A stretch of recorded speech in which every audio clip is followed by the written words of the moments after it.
I'm Chris Whitehurst, and this is the Terms, Tips, and Tricks for Real Estate. Go ahead and subscribe and ring that notifications bell. There's a new episode each week, and you don't want to miss one. This is episode 100. We're going to be talking about preparing your home for showings. We have closed in on episode 100, and to celebrate, we're giving away a $100 Amazon gift card right here before Christmas. To win, you only need to be a YouTube subscriber, like the Chris Whitehurst Real Estate Facebook page, and share one of the last 4 or 5 episodes of the series. Today, we're going to be talking about specifically preparing your home for showings.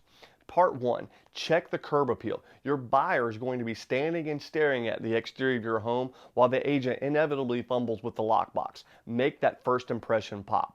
Second tip, no clutter, no dirt. Buyers understand that your home isn't a museum, but they don't want to see dirty dishes, unmade beds, cluttered cabinets, or used bath towels laying around.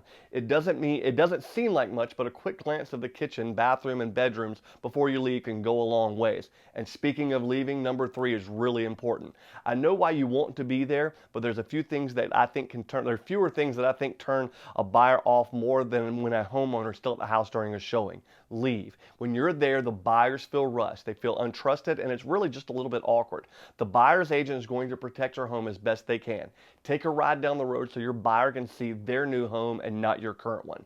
If you like these videos, you can check out past episodes and other great content on my website at chriswhitehurst.com, and I'm also on popular social media sites like Facebook and YouTube. Until next time, I'm Chris Whitehurst. Welcome home.